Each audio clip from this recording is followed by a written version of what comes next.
অনেকদিন আগের কথা। একটা মেয়ে বিয়ে হয়, নতুন সংসারে আসে, কিন্তু বিয়ের পর থেকেই তার শাশুড়ির সাথে কোনোভাবেই বনিবনা হচ্ছিল না।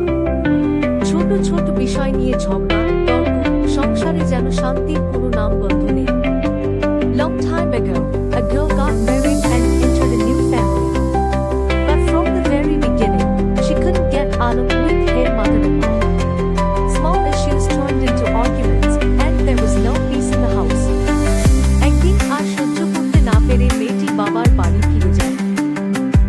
মেয়েটির বাবা ছিলেন একজন নামকরা ডাক্তার।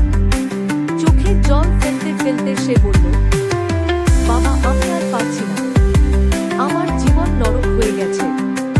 আমাকে এমন কিছু দাও যাতে ধীরে ধীরে আমার শাশুড়ি মারা যায়। On a day, unable to tolerate it anymore, she returned to her father's house. Her father was a well-known doctor.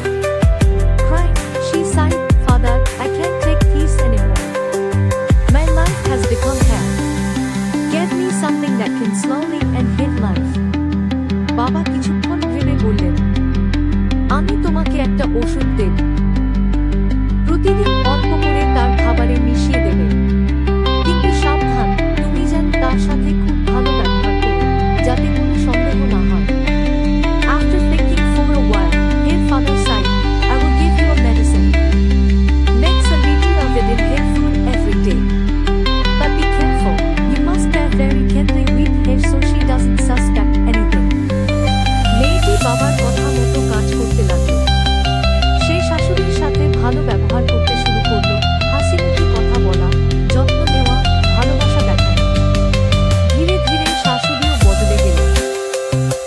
The girl followed her father's instructions. She started treating her mother-in-law with kindness, smiling, caring, and showing love. Slowly, the mother-in-law also began to change. কয়েক মাস পর তাদের সম্পর্ক একেবারে বদলে গেল। শাশুড়ি তাকে নিজের মেয়ের মতো ভালোবাসতে শুরু করলেন। After a few months, their relationship completely changed. The mother-in-law started loving him like her own daughter. একদিন হঠাৎ মেয়েটির মনে ভয় ঢুকে গেল।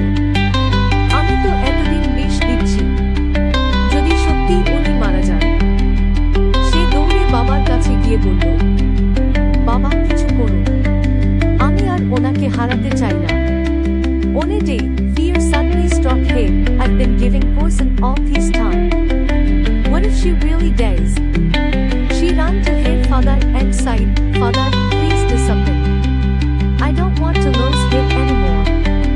বাবা বললেন, এখন কিছু করার নেই, বিষ তো শরীরে ঢুকে গেছে। Her father replied, There's nothing to do now, the poison has already entered his body. এই কথা শুনে মেয়েটি ভেঙে পড়ল। সে খাওয়া দাওয়া বন্ধ করে দিল, অসুস্থ হয়ে পড়ল। Hearing this, the girl broke down. She stopped eating and became very sick.